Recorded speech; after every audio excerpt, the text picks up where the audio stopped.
Wujudkan swasembada energi, PLN akselerasi pengembangan hidrogen di tanah air. Jakarta, 16 April 2025 PT PLN, Persero, terus mendukung pemerintah dalam meningkatkan pemanfaatan energi baru dan terbarukan, EBT, di Indonesia, salah satunya melalui hidrogen. Komitmen ini tercermin dalam agenda Global Hydrogen Ecosystem Summit, GHES, 2025 yang digelar di Jakarta pada Selasa, 15/4. Menteri Energi dan Sumber Daya Mineral, ESDM, Bahlil Lahadalia menyatakan bahwa Indonesia tetap berkomitmen mencapai target emisi nol bersih, Net Zero Emissions, pada tahun 2060 dengan pendekatan yang penuh kehati-hatian. Salah satu langkah konkretnya adalah pemanfaatan hidrogen sebagai sumber energi bersih yang dijalankan secara komprehensif. Saya ingin mengatakan bahwa Indonesia akan selalu berada pada bagian yang akan menjalankan komitmen itu, Paris Agreement, tetapi dengan penuh hati-hati secara mendalam. Buktinya bahwa Pak Presiden Prabowo telah mencanangkan Astacita, berbicara tentang kedaulatan swasembada energi, di dalamnya di situ adalah energi hijau, energi baru terbarukan, dan hidrogen merupakan bagian dari besar Bapak Presiden, ujar Bahlil pada sambutannya saat membuka GHES 2025 di Jakarta, Selasa 15 April. Lebih lanjut, Bahlil menekankan bahwa ke depan hidrogen akan memiliki peran penting dalam pembangunan ekonomi nasional. Pada tahun 2060, hidrogen hijau diproyeksikan dapat menyumbang hingga 70 miliar dolar Amerika terhadap produk domestik bruto, PDB, Indonesia, serta menciptakan 300.000 lapangan kerja langsung di sektor elektrolisis hidrogen hijau. Ia mendorong peningkatan daya saing Indonesia di sektor energi hijau. Menurutnya, Indonesia memiliki keunggulan kompetitif yang dapat dimanfaatkan untuk menembus pasar global seperti Eropa dan Amerika. Dalam perspektif Indonesia, kita mempunyai keunggulan kompetitif terhadap energi hijau yang kemudian bisa kita penetrasi kepada pasar dimanapun, Eropa, Amerika, di mana saja.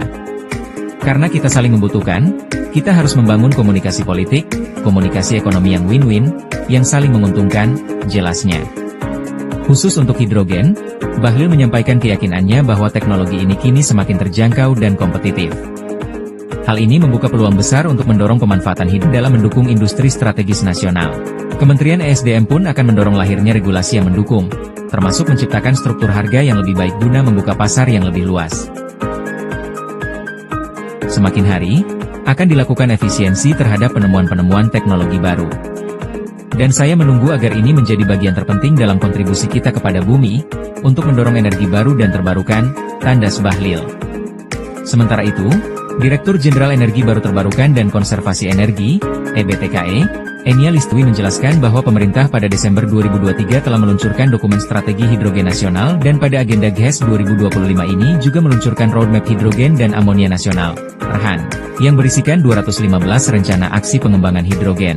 Lewat roadmap tersebut, pemerintah terus mengembangkan berbagai diversifikasi produk turunan hidrogen, salahnya yang diproduksi oleh PLN.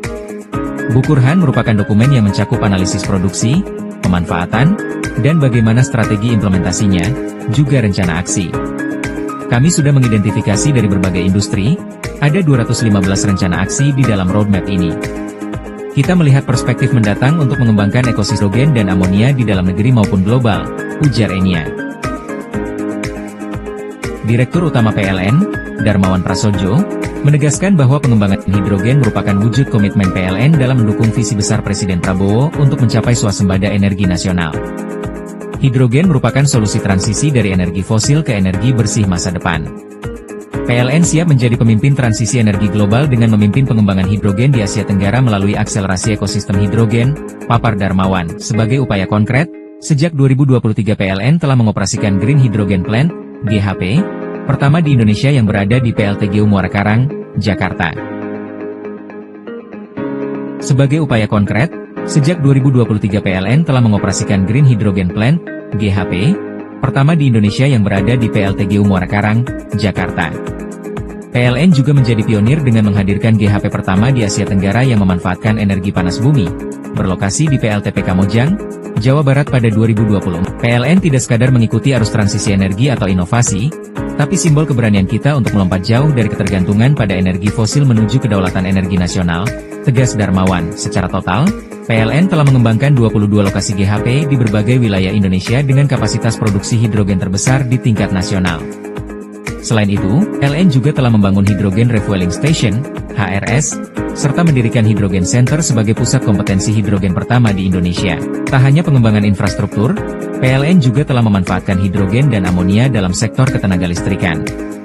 Pemanfaatan tersebut diantaranya berupa cofiring hidrogen pertama di PLTDG Pesanggaran, Bali, pengoperasian hidrogen fuel cell generator di Gili Ketapang, Jawa Timur, serta penggunaan fuel cell generator dalam gelaran PLN Electric Run 2024. PLN juga menjalin kerjasama dengan Pupuk Kujang untuk memproduksi green ammonia, yang kemudian dimanfaatkan pada cofiring di PLTU Labuan, Banten. Hidrogen adalah jembatan menuju masa depan energi yang bermandiri. Ini adalah momentum Indonesia untuk menjadi pemain utama dalam transisi energi global, tegasnya. Menurut Darmawan, pengembangan hidrogen di Indonesia tak hanya menyangkut teknologi semata, tetapi juga secara kolaboratif menciptakan peluang ekonomi baru seperti industri hijau, penciptaan lapangan kerja ramah lingkungan, serta peningkatan kesejahteraan masyarakat.